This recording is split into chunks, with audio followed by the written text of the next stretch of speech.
ఎన్నికల మెటీరియల్కి సంబంధించి అధికారులు దగ్గరుండి ఆ పంపిణీ కార్యక్రమాన్ని అయితే చేస్తున్నారు. ఏలూరు జిల్లా నుంచి పోతురాజు అప్డేట్స్ అందించడానికి సిద్ధంగా ఉన్నారు. అదేవిధంగా కర్నూలు నుంచి లోకేష్ కూడా సిద్ధంగా ఉన్నారు. ముందు ఏలూరు వెళ్దాం, పోతురాజు మరిన్ని డీటెయిల్స్ అందిస్తారు. పోతురాజు.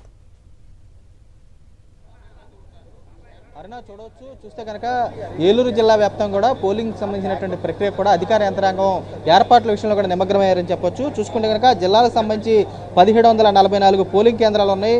అందులో కూడా చూస్తే కనుక 16.37 లక్షల మంది కూడా ఓటు హక్కు వినియోగించుకుపోతున్నారు. దీనికి సంబంధించి కూడా చూస్తే సిబ్బంది ఎవరైతే ఉన్నారో ఇక్కడ ఉన్నటువంటి సిబ్బంది ఎలక్షన్లో పాల్గొన్నటువంటి పోలింగ్ సంబంధించి పాల్గొనే సిబ్బందికి సంబంధించి కూడా సామానికి సంబంధించి కూడా డిస్ట్రిబ్యూషన్ జరుగుతుందని చెప్పొచ్చు. ప్రధానంగా చూసుకుంటే కనుక ఇక్కడ ఉన్నటువంటి పోస్టల్ బ్యాలెట్ విషయంలో కానీ మరేపు మిగిలిన విషయాలకు హోమ్ ఓటు విషయాలు పూర్తి చేసినటువంటి అధికారులు కూడా ప్రత్యేకంగా ఇక్కడ ఉన్నటువంటి ఓట్లకు సంబంధించి వినియోగించుకునేందుకు ప్రత్యేకమైన ఏర్పాట్లు చేశారు. అధికారులు కూడా ఇక్కడ వీటితో మాట్లాడదాం. సార్ చెప్పండి, ఎటువంటి ఏర్పాట్లు చేస్తున్నారు ఇక్కడ? పోలింగ్ సంబంధించి సరళ పెంచేందుకు కానీ సిబ్బందికి సంబంధించి సామాగ్రి డిస్ట్రిబ్యూషన్ కానీ ఏ విధంగా జరుగుతుంది? నమస్కారం అండి, నా పేరు ముక్కండి. నెంబర్ 65 ఏలూరు అసెంబ్లీ కాన్స్టిట్యున్సీకి రిటర్నింగ్ అధికారిగా ఉన్నాను. మనకి ఏలూరు కాన్స్టిట్యున్సీలో 213 పోలింగ్ స్టేషన్లు ఉన్నాయండి. వాటిని 22 సెక్టార్లుగా విభజించడం జరిగింది. ప్రతి సెక్టార్కి కూడా సెక్టార్ ఆఫీసరు, రూట్ ఆఫీసరు, ఇతర సిబ్బందితోటి మెటీరియల్ పంపిణీ చేయడం జరుగుతుంది. ప్రతి సెక్టార్లోనూ కూడా వారికి ఏ పోలింగ్ స్టేషన్ వస్తున్నాయో సైన్ బోర్డులు పెట్టడం జరిగింది.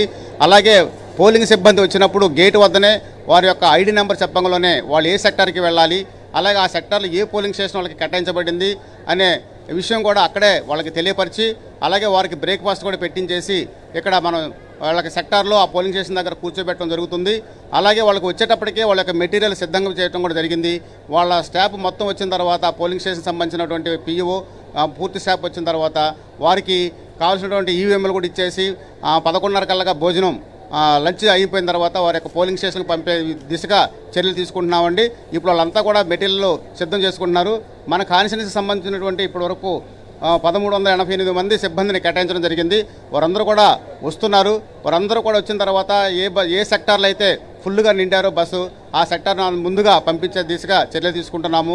అలాగే సెక్టార్ ఆఫీసులు కూడా ఈ రాత్రికి వారి యొక్క సెక్టార్ పరిధిలోనే బస చేసి వాళ్ళ యొక్క మంచి షెడ్యూల్ కూడా, అలాగే వారి యొక్క డిన్నరు, తదుపరి రోజు లంచ్ అన్ని వివరాలు చూసుకునే విధంగా సెక్టార్ ఆఫీసులని వాళ్ళ సెక్టార్లో ఉండే విధంగా కూడా ఆదేశాలు ఇవ్వడం జరిగింది.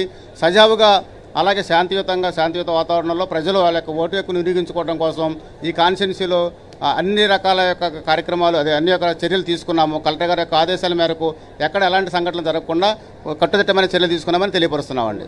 50 డివిజన్లకు సంబంధించి కూడా ఎంతమంది సిబ్బంది విధుల్లో ఉండబోతున్నారు? వెహికల్కి సంబంధించి ఎన్ని ఏర్పాట్లు చేశారు మొత్తం వాళ్ళు? మనకి మొత్తం 22 సెక్టార్లకు గాను 54 బస్సుల్ని మనం రప్పించడం జరిగిందండి. 54 బస్సులు సరిపోతున్నాయి. ఈ 54 బస్సుల ద్వారా 1388 మంది సిబ్బందిని తరలించే కార్యక్రమం మనం చేస్తున్నామండి.